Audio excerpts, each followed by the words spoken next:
Well, let's go ahead and get started. Our next presentation will be by Joanie McGuffin and Wayne Berry, and they're going to talk about the water trails of Lake Superior. They have worked extensively on, and I'm sure they'll have lots to say.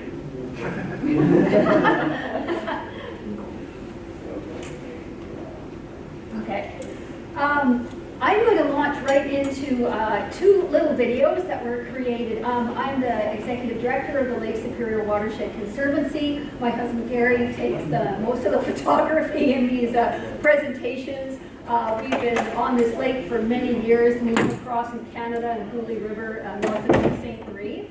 The presentation that I'm doing today is the Lake Superior Watershed Conservancy, and I'll explain this through my visual presentation. So I guess without further ado, I'll launch into it and you can ask me questions later. I just need to get the lights. What's the top one? The top one? All right. So I'm gonna show you one quick, can we even get rid of that? You want to get rid of that one? Yeah. I can't remember which one it is. Okay. So the first little video, they're only like 2 minutes long, and it was done when we did our ribbon cutting over at Road Cap right across the river, and then the other one was done August 26th when we did a trail celebration day as part of the Great Trail, which I'll explain all about in my presentation. Lake Superior is very, very important to all people of Canada. This is the largest freshwater lake in the world, and it deserves our love and respect. It's so beautiful and it's so welcoming. It has such a historic background. People have been paddling here for thousands of years, and we hope those stories come out as stories of the trail. It instills the values of protecting the environment, not only for ourselves but for future generations. This has always been the thinking of First Nations. We have to think about future generations and their rights to this water, to use this water, and to have this clean water for them and for their children. Today we're celebrating the grand opening of the Lake Superior North Shore Bike Route, which is a component of the Waterfront Regeneration Trust Waterfront Trail that starts at the Quebec border and ends up here, like we finally extended the link to Road Cap in Lake Superior.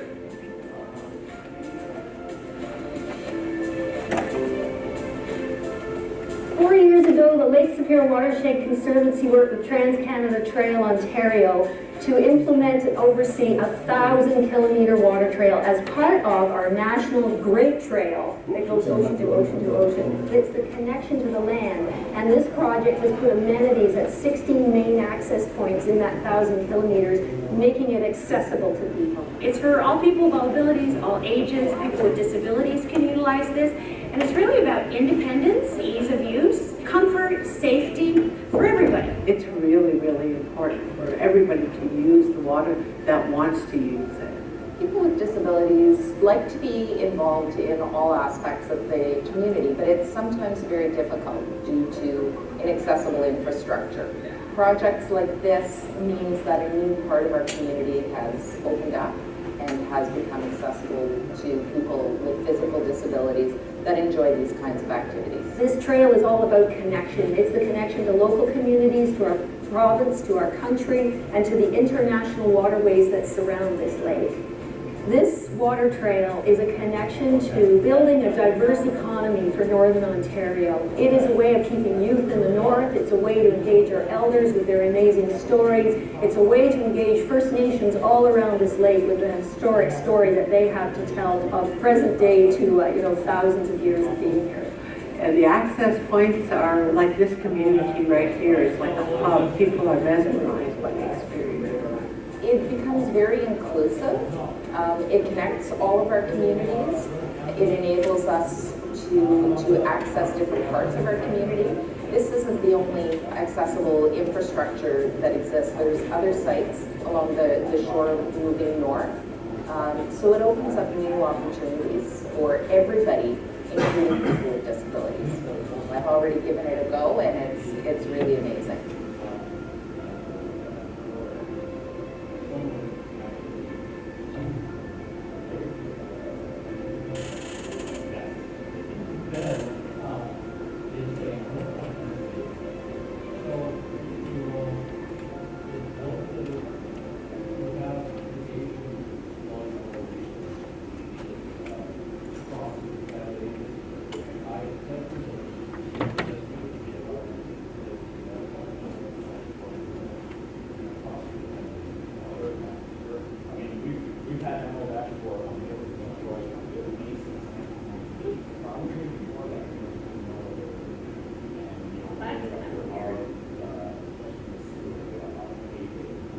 love it when technology doesn't work. I'm not quite sure why it's stuck. Okay, give me just 1 second here. With the light up? Okay, wait a second, maybe it's just. Okay, sorry about that, folks. Hey.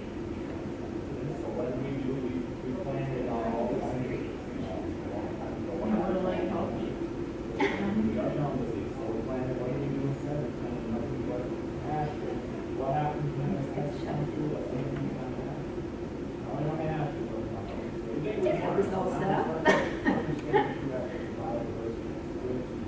Does anybody know if there's one of those accessible ramps here at Rotary Park in the city?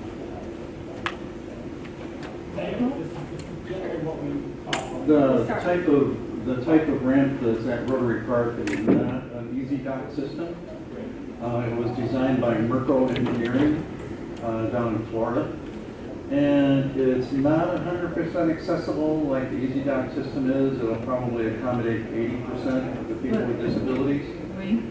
The one at Harvey. We have 3 installations. I'll talk about them a little bit during the next part of the presentation. One at Rotary, one on Voyager Island, and one at Harvey Marina. I was just there that kayak trip that's this afternoon at 5. They've got an accessible, and Yes. my husband's kayak, his whole life, now has Parkinson's. He can go with us. Now, is he ambulatory? Oh yeah, he's walking around, Okay. but he can't. He doesn't know how to get in and out of the boat. Okay, I'm ready to rock and roll with the second one, which is an absolute segue into what you're talking about here, is the accessibility piece of the water trail was a primary concern for the Lake Superior Watershed Conservancy, and it shows a bit more of that in this. There's a little bit of an overlap here because it's the same site, but here we go.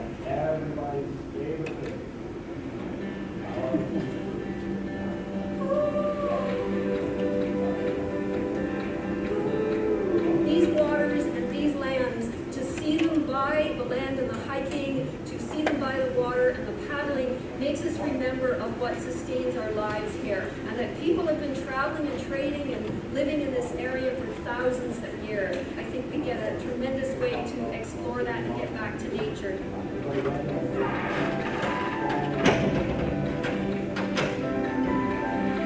So we put in a lot of infrastructure like this at 16 access points along the coast. It's just the beginning. Trails tourism in this area can bring a whole economic diversity to this region that is super important. Ontario is Canada's leader in accessibility, and this project is another example of how innovation, partnership, and hard work can make life in Ontario more exclusive. This collaboration has created something that goes above and beyond the AODA requirements. It's huge for anybody with a disability to be able to participate with their friends or family in recreational activities like kayaking. It's a lot easier now. People are starting to understand accessibility and what truly an accessible environment is.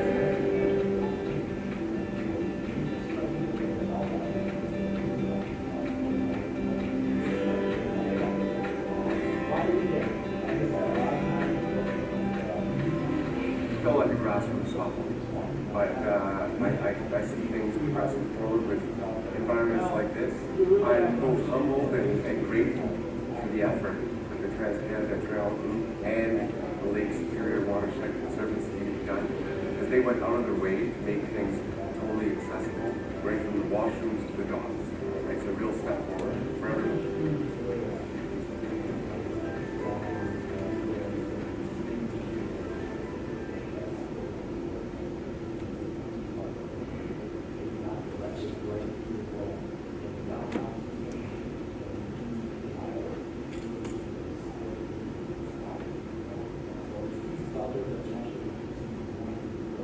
And I wish me luck when I get out into my presentation.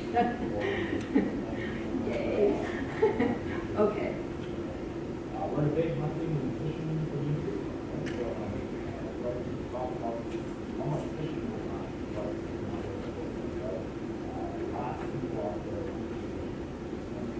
Okay, we're ready for the lights again. I'm gonna just make it do a lot of exercise. Okay, up and down. You want me to get the lights, are you okay? Or No, is that a good your interest? Because everyone, that's fine. Yeah. want to keep the lights on? Why don't mind? It's nicer in the dark, don't you think? or would you rather be sitting in the light? Yeah, there's a light. Do you like sitting in the light? Oh, okay. Just leave the center ones on, Gary. Okay, we'll do it. The top one is the big light, yeah. There you go. Okay, the lake, oh, that's lovely. The Lake Superior Water Trail is a project of the Lake Superior Watershed Conservancy. I think we all know that we are here, but thinking of it without the political boundaries in the heart of Turtle Island is an important way to think about the Great Lakes these days. Because if we drew a line around the Great Lakes as a watershed, it would be the third richest country in the world, and it's because of all this fresh water. And contained within this ancient basin of rock, and the fact that we have over 200 rivers flowing in and only one that flows naturally out here at the St. Mary's River. Here we are, and it's a very industrial coast along the Canadian side with the SR steel and so on, that with a linkage to the cycling and the paddling trail. I'll explain the Great Trail in a minute. We decided Growcat was our better connection. We have two great forest systems surrounding the lake from, of course, they're all turning beautiful right now, the Northwoods Great Lakes St. Lawrence Forest, and then the big ring of the boreal forest around the North Shore, which is an ecosystem that's the largest terrestrial ecosystem on the planet, the boreal. And only 250,000 people living here. It's a big wide open space that I always told our daughter, most people in the world will never get to look out on a site like that and not see another human being for perhaps a whole day. And we've talked a lot about water today, and I remember students who came up to this lake in an exchange with White Pines High School, and they just could not believe that you could immerse yourself in fresh water like this and go swimming. So we do take that for granted. And when we paddled around Lake Superior in 1989, we had a handful of paddlers on this lake, and now, as you know, like over 1 million paddlers come to Pictured Rocks National Lakeshore. And when we paddled around this lake, following the currents as they flow naturally counterclockwise, everywhere like the Minnesota shoreline, the Apostles, along the Keweenaw Peninsula, and seeing the rivers flowing in, seeing the geology, seeing this coastline as sort of a complete connected picture, it makes you very appreciative of how vast it is and how essentially wild it still is. We have amazing island groups on this lake, from Batchewana Island to the meteorite-formed Slate Islands to the amazing cliffs in places like Sleeping Giant that are the highest vertical cliffs in Ontario. So amazing destinations to hike, paddle, and we'd love to see more cycling. We need more safe cycling on the North Shore. So the Lake Superior Watershed Conservancy is actually a non-profit charitable organization in both Canada and the United States. We're incorporated in both countries, and we do represent it's a watershed-wide conservation organization. So when I get to talking about linking the water trails together, we have a mandate to be able to connect pieces together. And whether it's communication, scientific study, education, what one place is doing well here can be shared with someone else here. And so much of what we've seen in the past is people live in isolation in their communities, in their endeavors. And the more connected we become and collaborative, the more work we can get done these days, especially if we lack, leadership from a government level. So the Gargantua Islands Preserve off Lake Superior Provincial Park, east up here, 2 hours from here. I know that I'll be there in a couple hours myself, talking to the Friends group. It's one of our most beautiful provincial parks in the province, and the Lake Superior Watershed Conservancy partnered with the American Friends of Canadian Lands.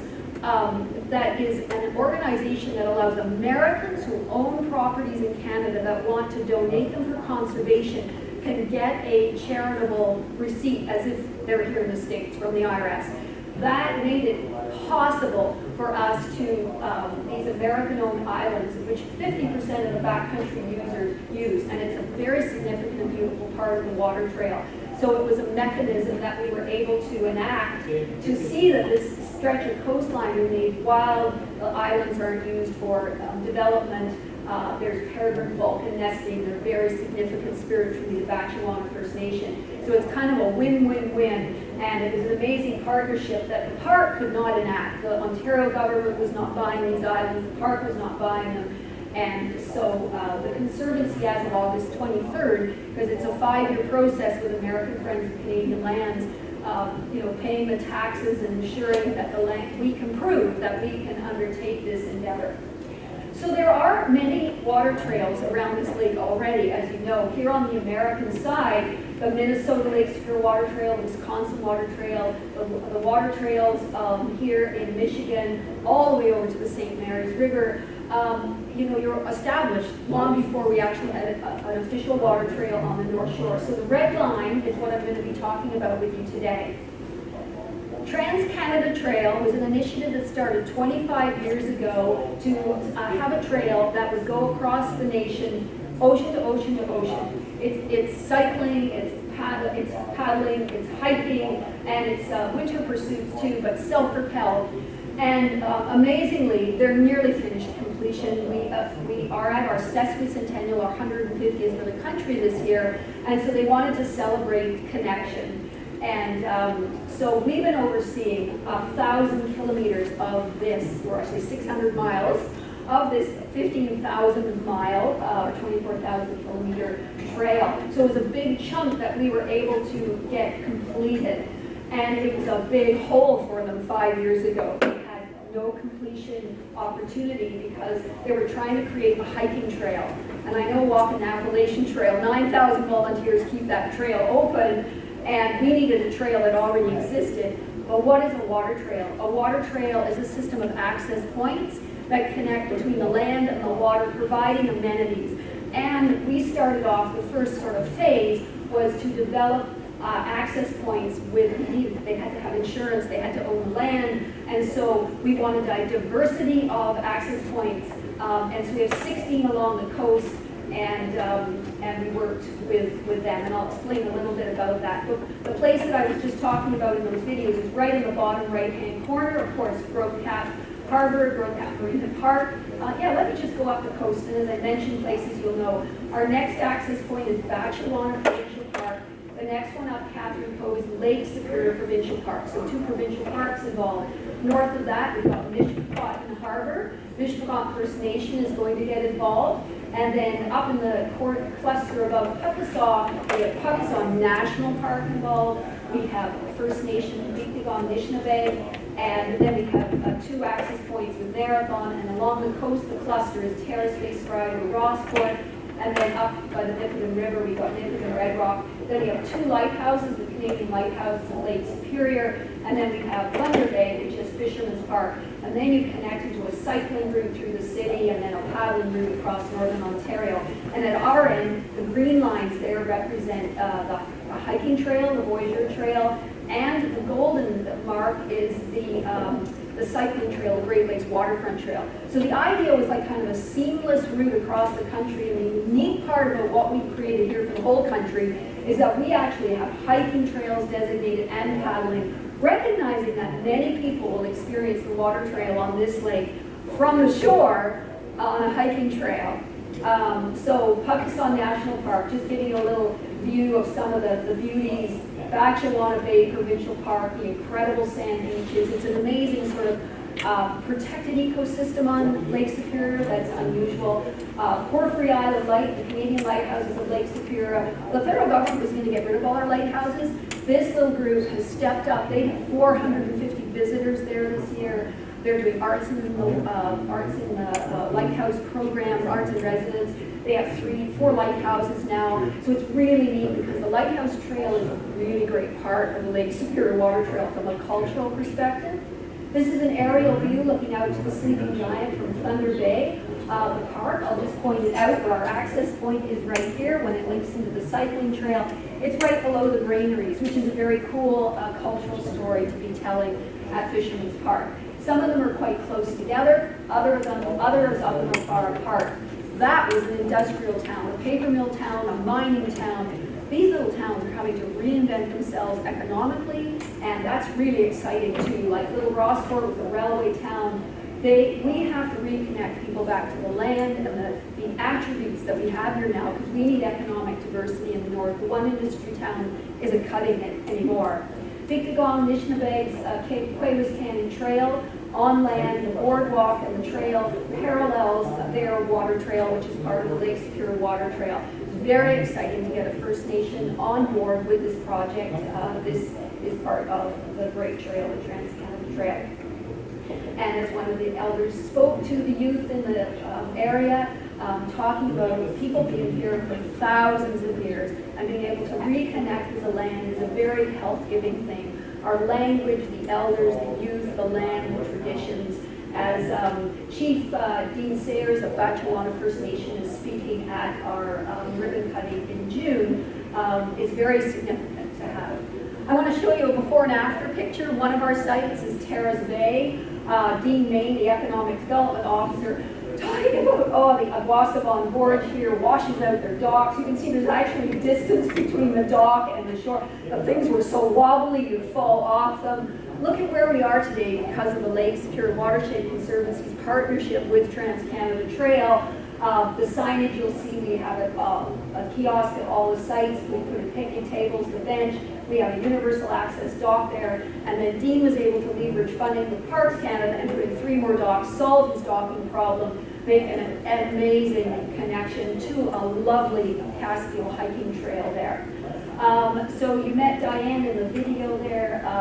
She paddled, I had 3 wheelchair paddlers come out August 26th. It was really awesome to see them using the dock and using a whole site, because that was part of it with the project, was that the site itself was designed. All the sites were designed. Not everyone's achieved complete universal accessibility yet, but you can see, I'm not sure if I come back to this, but the paths are the 8 foot wide, the access into all the amenities is there, so that you literally go from the parking lot, and that's good for everybody. And our aging population, just being accessible is a good thing. Oh, that's a better idea. You can see the Clevis Multrum composting toilets, where we wanted excellent washrooms. We are just devoid. You guys don't know if you've ever come across, you have beautiful washrooms in tourism here. It's like nobody has to go to the bathroom in Northern Ontario.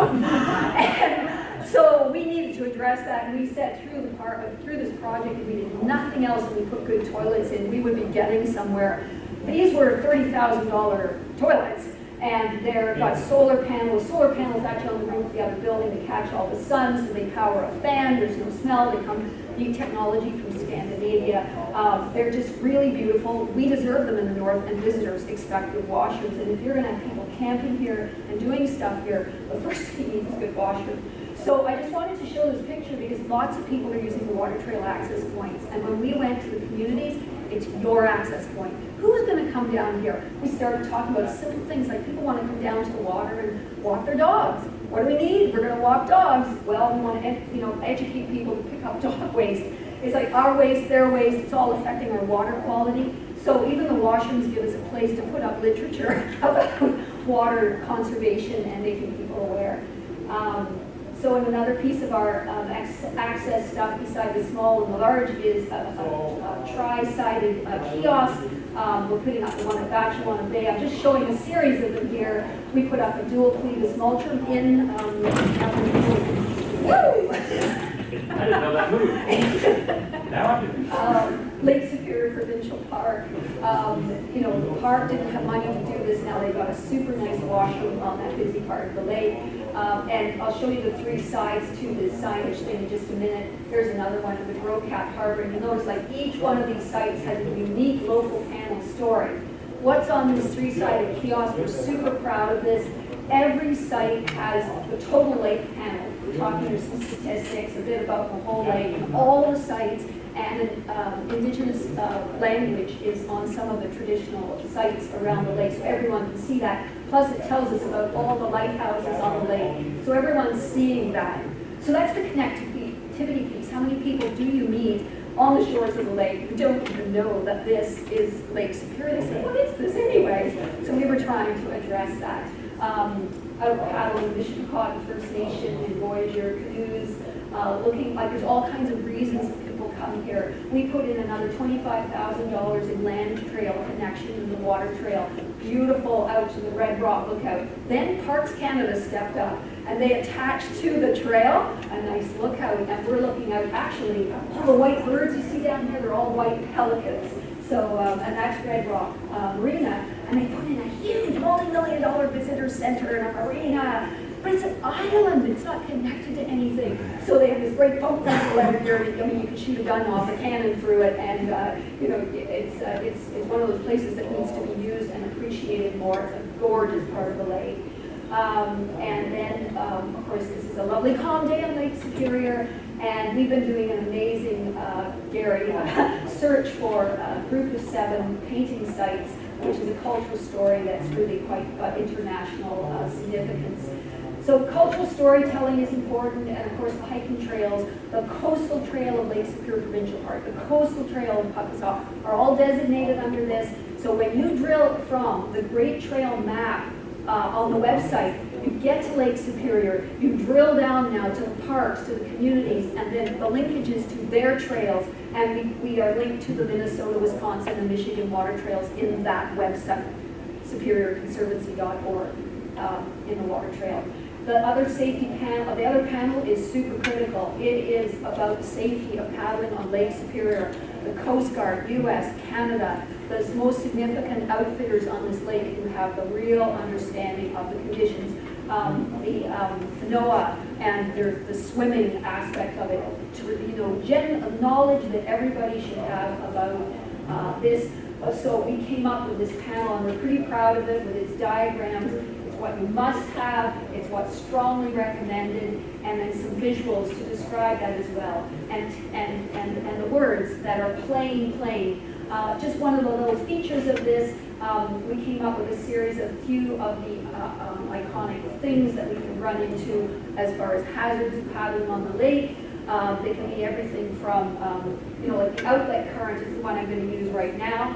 And then we use that little icon where we have an access point where we have an issue like that. So at Mishappocaton River, we have a big river that comes out. You're actually in the river when you get on the lake. So you could head out into Lake Superior on the river, which offers amazing paddling because it's one of the few sites where you have a super great alternative to paddling if the lake is not suitable that day. And there's a Hudson Bay Hudson Bay Trading Post historic place down there. Mishpot First Nation is just around Perquaquia Point right over here, so that's why we're trying to get another site there. But you can imagine you'd set off in your kayak in ignorance and head out into the bay, and on a nice windy day in November, they're like house-sized walls. And if you know what you're doing, it's a blast doing surfing and paddling out there, but you need to be with the right people and rightly outfitted and know and have the skills to do that. So the unique thing about these panels is also a French and English country. They're translated into French, but also on like the Heron Bay is Pictagon-Nishnabeg. So we worked with the elders, we translated in their dialect. So this language right here, I know you can't read it, I just put it up there for myself to remember to tell you that there's the language translation aspect of this, which I think is really exciting. Duncan Michano is an awesome chief up there. He's an avid canoeist, getting the youth out on the land, introducing traditional skills. But I love, he's just embraces technology. He's got his GPS, his video, and his anyway. So what all is he doing there? Oh, well, he's actually filming himself doing portage. Isn't that right? Yeah. Got a GoPro camera set up. He did a really nice film here in Pick River with them last year at Traditional Break down to Long Lag, and they made a nice little film from that. It's great for the community. So here we are at Grocap. In the distance there, you can actually see a freighter going along there. So we're right over there right now. And so we set up our first access point to link into the cycling trail, as you saw in the film. There's Grocap Harbor from the air, so we're just Then that's the map of road cap, and so significantly in the map here, I just want to show that we included like all, so people can get educated on the other side about the trails that exist there, where the access points are, and thanks to Wayne and Joanne and Danny Doherty, we've had the most comprehensive introduction to all your trails over here over the last couple of weeks. And then we had this celebration, which was done all across the country on August 26th. Everybody on their sections of the trail were holding, like getting people out and participating. So, and we did ribbon cuttings for the trail over the course of the summer. That one at RoCap actually did happen in June, but we had them all along. And the Voyager canoes, we got to get more of them going in these access points. They're a tremendous way to experience the lake, our accessibility, getting people out, introducing them to the lake, and the amazing stories that we have to tell from the geology, people who care about the lake and are connected to the lake, but getting the experience of the lake requires guides and interpreters, and that sort of thing is part of the economic base. It's part of connecting youth because they are making great guides and energy and having the skills, but learning the stories from the elders. Bringing people with the art along the water trail, and I mentioned the Group of Seven as a group who painted here 100 years ago. They're internationally famous in Canada. They're our most famous painters. These sites along the water trail are still, as you can see today from Gary's photography, pretty cool thing to do as interpretive stuff. So we got First Nations, we got lighthouses, we got art. Lord Harris's grandson there taking a photograph of Pick Island, getting the students out from the schools to experience the trail, getting First Nations to interpret the trail firsthand, teaching us as well as their own communities and their youth about the trail. And the lighthouses, having people who know almost their name, the lighthouse keepers themselves interpreting, having First Nations interpreting, having the people who know the stories to interpret the landscape. The ornithology is sort of my final little thing. When you're over here at Whitefish Point, you guys have an amazing birding station, and it's like there's nothing on the North Shore at all to recognize the incredible migratory route that we have, and that's another connection as to why we would get out on the trails. Of course, the beautiful freshwater. So I like to thank Trans CanadaTrail. Trans CanadaTrail Ontario was an awesome partner in all of this, believing in us. And then the Trillium Foundation, Tourism Northern Ontario, Ontario Heritage Fund, and our Access Point partners, they made this infrastructure possible. And one of the projects of Lake Superior Watershed Conservancy was to hire Wayne and Joanne because one of the things that we are is for the whole lake. So while we've been working on this piece, how do we now connect it in? So Wayne's going to go into his program now and explain that part of the adventure. Thank you, Joanie. Okay. They've been absolutely great to work with. If you haven't experienced Gary and Joanie before, they put on a lot of presentations, create a lot of wonderful artwork, wonderful books.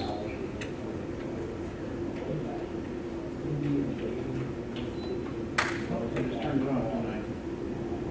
Yeah, I can leave your screen over this pad here. Am I in a good spot here, right? Back a little bit. A little more. There. Right there? There, Yep. that's good. Okay. Try that. Actually, a little bit, you get on the other end and I'll get on this end.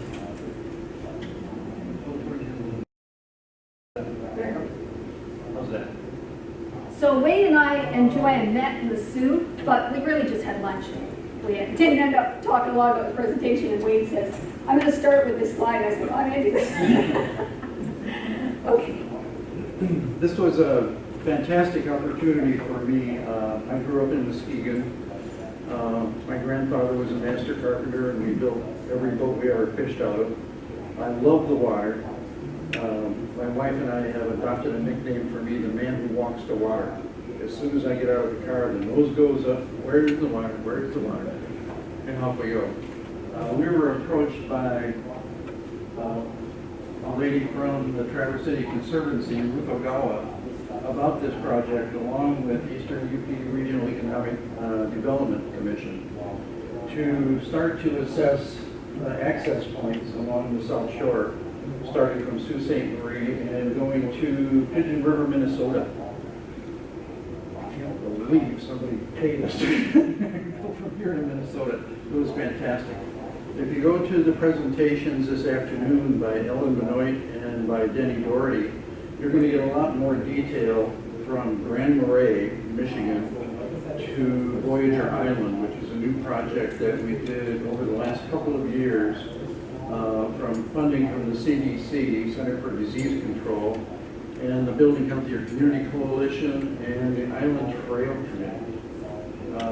Danny will get into the details of that project, but basically it was described in the city recreation plan in 1985 or 1986, and it took until 2017 to get it off the ground. Wonderful project. Hit the down arrow. Up here.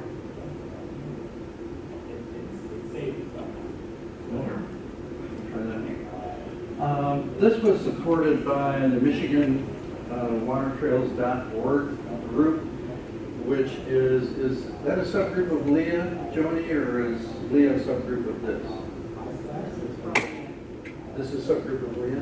Land Information Access Association. Yeah, they manage that and built this site. It's a huge database concerned with all of the water access in the Great Lakes area, all 5 lakes. The thing that we're up against right now a little bit is that it's a Michigan organization. We have all the data for Wisconsin and Minnesota, and we're trying to figure out a way to get that pumped into this wonderful, amazing database for anybody that wants to go paddling. Now, each one of these is a region. Isle Royal is a region, Keweenaw, Marquette, Grand Marais, Munising, then down into the St. Mary's River, Lake Huron, and the North Shore of Lake Michigan. Okay? Each one of these is considered to be its own independent water trail, and it has its own set of data to give us an idea of what's there. This is the really dry part of the presentation. Fall asleep now, start snoring, come on. This is the form that Leah developed, and Joanne and I, on our assessment around the lake, would go to a spot and see how it fell into these categories. And as Joanie has mentioned, right up here at the top, our focus is on accessibility. I'm 71 years old, and every time I see something like an Easy Dock accessibility unit, or the ones that Denny's used on at Voyager Island, yippee! Because it doesn't, I can't bend, I can't fold, fall in the water. Joanne, come give me a hand, get me back in the boat, So we're looking at, does it have ADA accessibility? If not, what can we do to get it? We go through camping types and lighting and parking, all the different assets that we want to see, either in a primary site or a secondary site. And we'll go into that a little bit more. We divide them up, primary, secondary. We really want them to be public. We really try and steer away from private, but sometimes if it's an ideal situation and it's the only choice we got, it can be considered. But ideally, we'd like to stay with public land. This is Grand Marais, Michigan, and forgive me if I choke up on this one a little bit. I think it's an outstanding opportunity, so close to us. It has all the natural features that we're looking for a primary paddling site. Number one, it's amazingly well protected. I think it's probably one of the most protected harbors around Lake Superior. What do you think, Johnny? Yeah. It's amazing. Yeah. That's going behind Grand Island. Just the shape of it and the way it's laid out. And one of the things that we're looking at for these projects is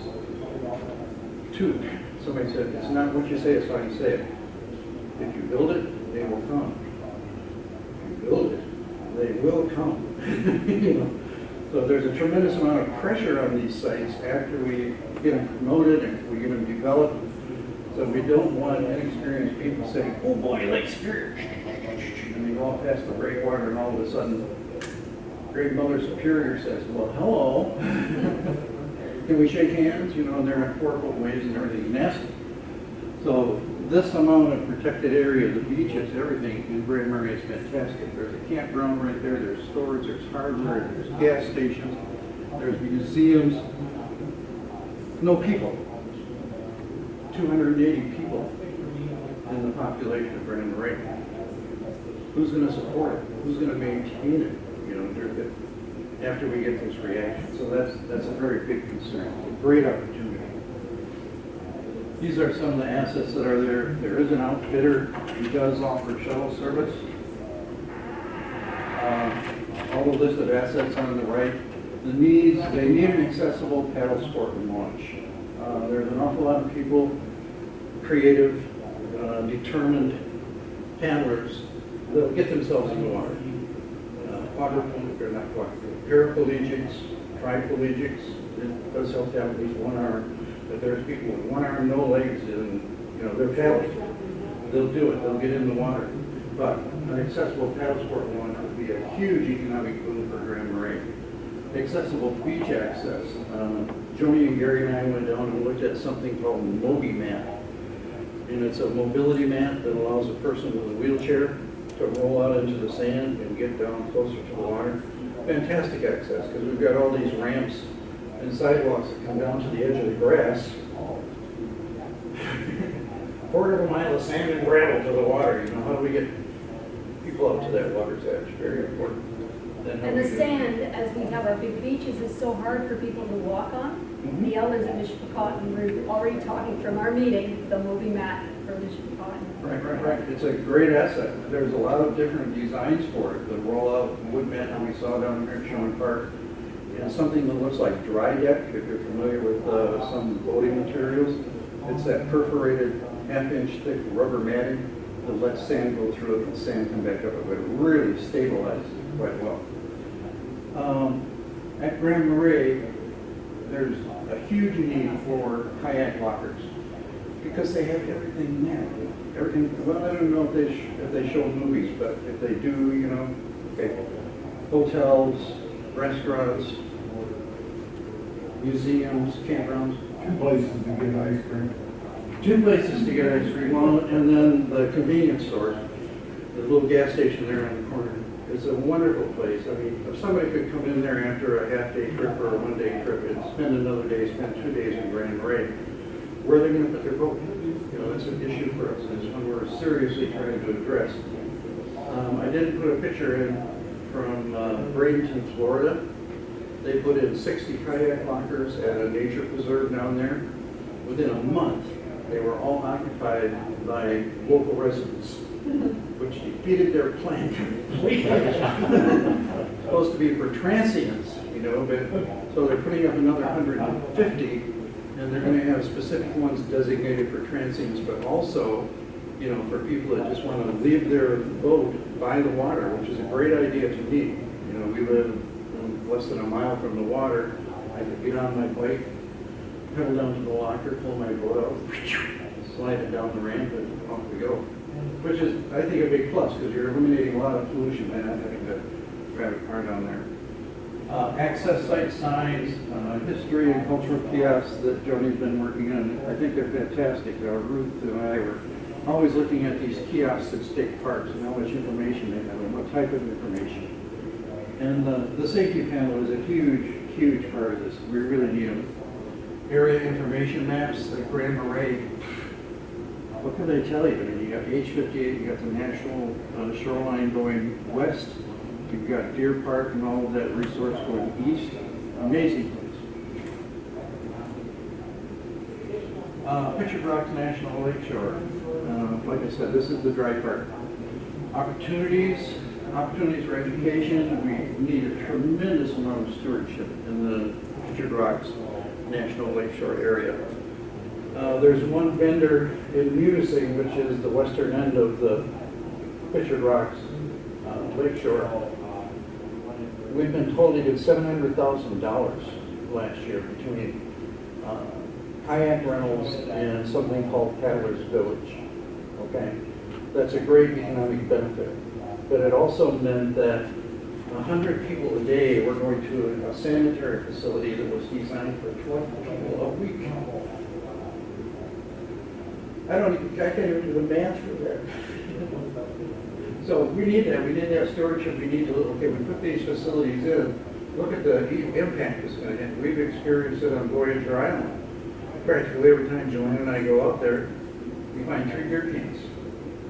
You know, where do we put the trash cans? How do we educate people to, okay, pack it in, pack it out, and an idea. All along the lake shore, there's campgrounds, there's beach access. Have you looked at that shoreline between Munising and Grand Marais? Absolutely gorgeous, wonderful, isolated campsites. But the challenges are, one of them is parking. Okay, where do people park? All of a sudden you got 80 cars, 40 cars on either side of a 2-track heading for the lake. They're all sitting there at an angle, and cars ooze. They ooze antifreeze, brake fluid, transmission fluid, gasoline, all kinds of toxic substances end up in the ditch. And by golly, if they aren't headed for Lake Superior, it's just runoff, you know. And we have to think about those facilities. Again, it goes back to build it and they will come. It's a double-edged sword. We have to think about the impact of that. This is Munising's response. There's a lady over there. Have you met Kathy Rose? She's the Chamber of Commerce director there. And she and the city manager are responsible for this facility. This was what I call a traditional fishing site.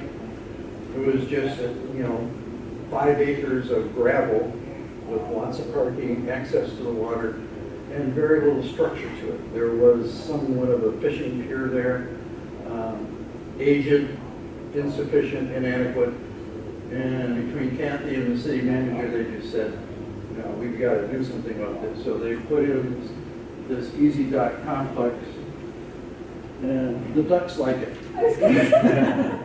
The ducks are just nuts about this easy dock system. You've kind of seen the overview of it. There's a platform, it has a ramp that goes in 2 directions.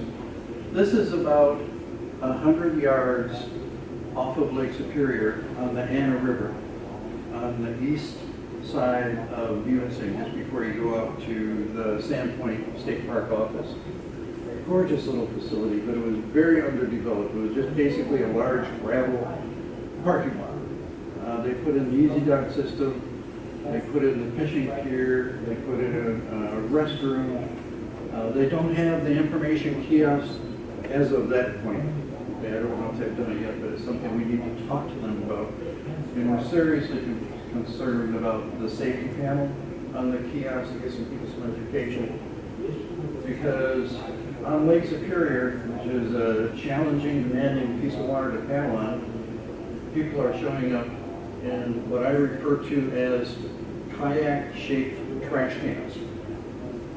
Okay, these are not sea kayaks, they're not open water kayaks. They're for protected pond areas with very little current, very little wind.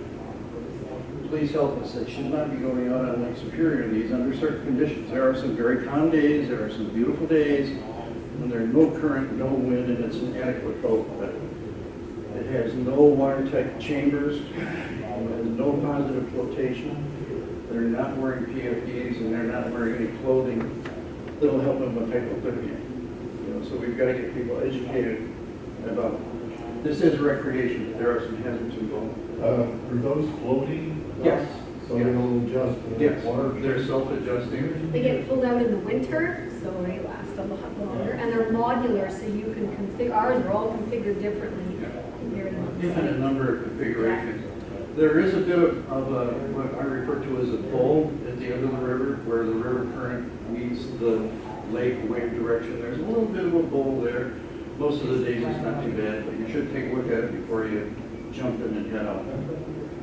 Gorgeous facility though.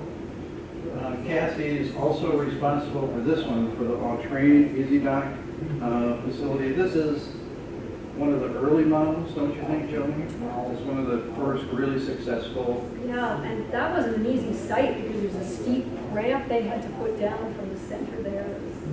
You can see the angle on it. It's at the Well, it's not a maximum steep ramp ADA. anymore, of course, it has to be. Right. It's at the maximum ADA allowable angle, but Yeah. it's quite a long ramp. It's longer than this room. They have 2 toilets. They have a museum, small museum in that far little structure there. They have a beautiful pavilion with water and electrical power. They do have a pretty nice history kiosk there, because the little town of Montreal really has a fantastic history, both in logging and lumbering and the rail industry, and then the Aboriginal or First Nation history that goes along with it. Great model for anybody that's thinking about doing an accessible site, or what we call a primary site, has all the features we're looking for.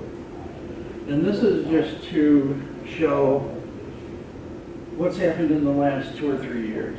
When Joanne and I started on this project, what was that, 2015 or was it 2014? You remember that? I think it was 2014. Yeah. This facility did not exist. The Anna River facility did not exist. 3 years ago, these are all local communities saying, this is going to happen, you know, we're going to get this response. How do we support it? Excuse me, I'm getting emotional about this. Well, we've come a long way in a short period of time. We really have. It's been phenomenal. This is typically what people would have called a primary site before, you know, this ADA or easy dock development concept came along. This is Big Bay Harbor of Refuge up in Big Bay, Michigan. Absolutely gorgeous spot, well protected. It has breakwaters, it has a natural harbor. This is a spot right next to this little yacht. Right there is where we'd like to see an easy dock system put in. This is in the town where Anatomy of a Murder was filmed. West of Marquette, beautiful 20-mile drive up to the top of the hill. Gorgeous spot. The outfitter there, what's the name of the outfitter? Bill, can't remember his name. What's the name of his company? Sea kayak specialist? Not in Big Bay, he's in Marquette. Big Bay Outfitters, is it something as simple as Big Bay Outfitters? Anyway, we will provide shuttle service. When you get to this harbor of refuge, you're going to be 3 to 5 miles from town. Bill will come and get you. Is it Bill or Dennis? Maybe it's Dennis. Anyway, Big Bay Outfitters, great guy, great gift store, local art. They'll come and get you. There's a nice little campground right in the town of Big Bay. Again, we need kayak lockers here because nobody wants to drag 2 or 3 20-footers. Do you have a picture of these lockers? Yeah, so we're going to have a prototype locker in before, I hope, before the season ends at Brocap. There's a prototype locker they put in down near Marquette, the Chocolate River. There's a lot to think about with it. We've been on it for like 2 years. Well, I don't. Yeah. It's okay, my wife can look it up there. Oh, okay. The Bradenton model, Bradenton Nature Preserve in Bradenton, Florida, Tampa, Sarasota, right in that area. Gorgeous area. Lots of recreational paddling because it's a saltwater marsh. What is it? Brackish water marsh. It's part freshwater and part salt. And there's channels and things running all over the place. Paddlers from all over come up. They bring on bicycles, bring them on their cars, they live in the lockers. There's probably 50 to 100 paddlers in that system every day. So they put up a 2-layer system. Basically, they used 36, 40-inch plastic drain culverts and built Just kind of a treated lumber grid, slid the culverts in, put chain link fence the doors on the aluminum, and rent them out, $30 a month, $1 a day. It's working for them, and I think it's a really good idea. We're looking for an application up here. Now this is Copper Harbor. Probably a lot of you know where that is. This is their best access point right now.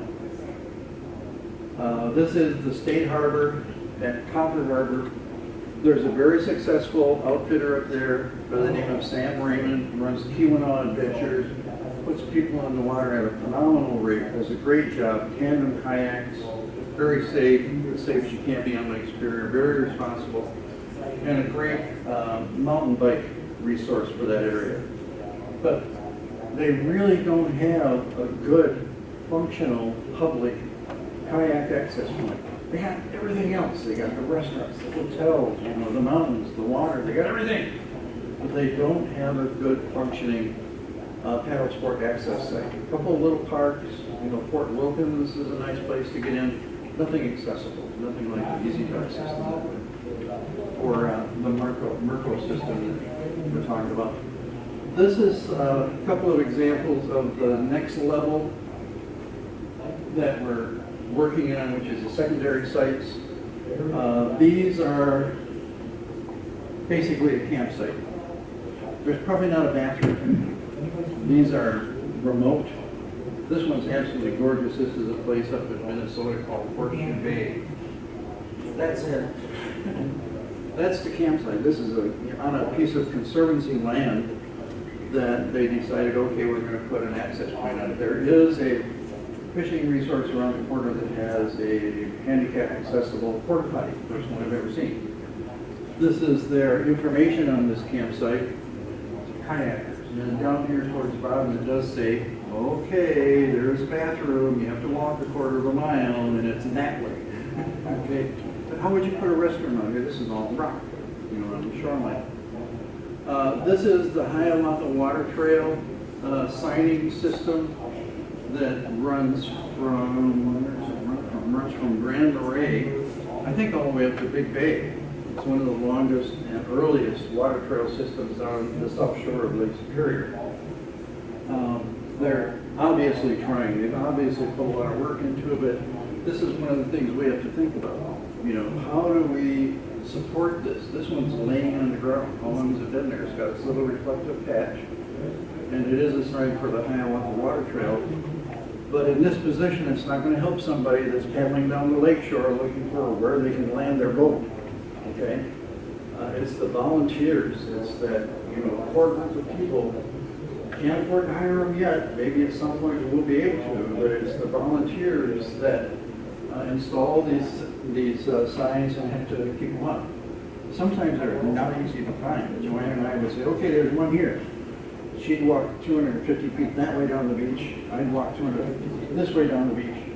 And most of the time we find it in that 500-foot stretch. Not always.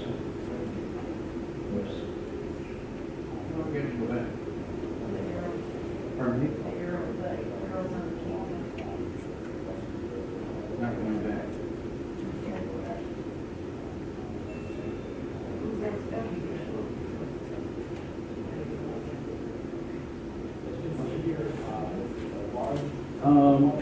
I'm going to have to cut it short. This is the Wisconsin Water Trail. This is their map. This was started by a group called the Inland Sea Society, which was Wisconsin's group, started, I don't know how long ago, 20 years ago?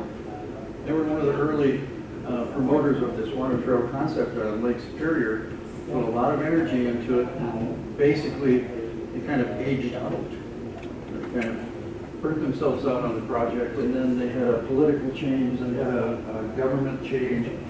All the money went away instantly. So the Inland Sea Project and all these potential sites in Wisconsin are just sitting there waiting for the next thing to happen. This is one of my favorites. This is right at the Michigan-Wisconsin border. A little place called Saxon Harbor.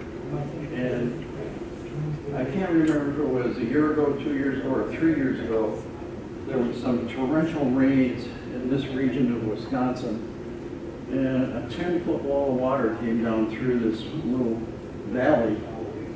The boats from the basin and the docks ended up in Lake Superior.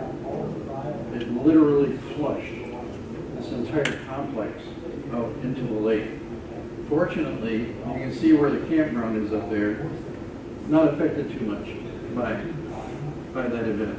I'm cutting into your lunchtime now. You want me to continue or you want me to stop? I'm going to continue. They're rebuilding this. They think it's going to take 2 years to get it back to close to some, but every one of these entities, the state, the county, the township, are all invested in this resource because it's been so successful and so popular and it's so well used. And up to the left, where that little easy lift is, this crane right here, you go up the sidewalk, keep going across the bridge, over a creek, into some beautiful hardwoods. They have 8 designated kayak or bicyclist campsites. So if you're traveling with a tent, you know, and you want to be quiet, you don't want to be next to a generator, you got a nice little spot. And I think this is so well thought out. This is the fishing basin over here. This is the boat launch for the transient fishermen that are coming in here, or people are staying in the camp yard. This is the seasonal basin back here. This is a transient basin. It's such a well thought out resource, you know, for all the issues that they can face. This is LSWC Beach in Ashland, Wisconsin, home of one of the best artesian well systems that we've seen. They got a little shed out there. They got the certificates from the health department of the last time it was tested. And all day long, people show up with their carboys, you know, their big water bottles, filling up with artesian water and taking them away. Wonderful place. Just to the west of this trail goes through a wetland area. It's a pedestrian bicycle trail that goes up to a beautiful little place called Prentice Park. It's not even 20 campsites, is it? Oh, yeah, 16 or 18. 16 or beautiful little campsites up on a bluff, walking, hiking, bicycling down to the beach. Not a primary site because, again, it's just a sandy beach. Blue Water Cafe over here, right out there. All the baked goods and exotic coffees that you want, good sandwiches, salads. A nice place to pull in, you know, if we're just doing a point A to point B trip. So we need to do some development there. All these communities are realizing that the iron industry isn't coming back, the coal industry, the lumber industry. So they're disassembling those waterfront industrial resources and just as quickly as they can, replacing them with recreational and nature-oriented resources. Ashland, Highway 2 goes straight through Ashland. It's 4 lanes wide there. They built an under-road tunnel from the business side of Highway 2, which is off the shore, to the lakefront, and put in a nice park with a little beautiful little area. It's a heck of an investment, but it's a lot less expensive than trying to move the already existing business area across the street into the lakefront. So they're leaving the lakefront open, taking down old buildings, regenerating it, restoring it, and making it accessible through a wonderful tunnel, I think. Minnesota, so far as we know it, in this trail system, is the only system that is actually tax supported. They get a half penny out of every sales tax dollar for a non-motorized transportation. So that includes bicycling, hiking, and paddling, and snowshoeing, and a bunch of other ones. They overestimated what they could spend when it first started. Now they're into a maintenance problem. They can't continue to expand the resources because now they have to maintain the resources they put in when they first got the money. And so there's that planning issue behind it. Okay, we got money. You got to think about how to maintain all this stuff. This is 2 harbors in Minnesota, north of Duluth, maybe 15 miles, 20 miles north of Duluth. Gorgeous little campground. And don't hate me, Michigan. This is Grand Marais, Minnesota. Go there. Don't even think about it, just go there. This is the site of the old Flint Trail. One of the reasons for Grand Marais to be there is there's this huge chert and flint deposit up the bluff to the west of Grand Marais. And everybody, Native American people, French explorers, voyageurs, everybody came there for flint. Huge deposit of it. The old Flint Trail still exists. But you can see, this is, how many is it? 300 campsites? Yeah, something like that. In the Grand Marais campground. This is, I mean, the city takes this extremely seriously. It's very well done. You go there, you will not believe you're in the middle of 300 campsites. It just doesn't feel like it. It's very well done. Great outfitting, nice protected harbor defense. Look at the quality of the water. You can see all the way to the bottom. It's 40, 50 feet deep there. And this is a what, Joanne? Geographical tableau. Tombola? Pardon me? T-O-M-B-O-L-A? Yes, Tombola. Yeah, this gorgeous It's like Tea little, Harbor. right, Yeah. gorgeous little geological artifact. So this is what we're looking at for the South Shore, okay? We have 3 states involved. We have Michigan, Wisconsin, and Minnesota. If I were to go back to the first slide that had all the dots on it, Michigan has the best ratio of primary sites to secondary sites, okay? Wisconsin has the worst, and it's only economics and management that are causing that. I take that in. Wisconsin is second. Minnesota only has 2 primary sites on that whole shoreline between the Duluth and Pigeon River. And it's because of the bluffs. It's because of the shoreline. Difficult to do, but potential for development. That's it. Any questions?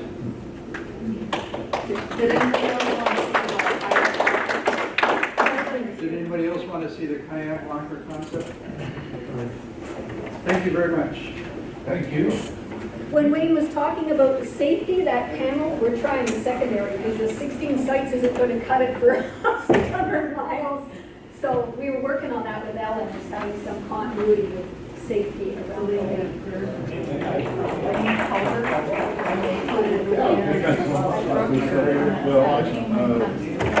Got a lot of things going on.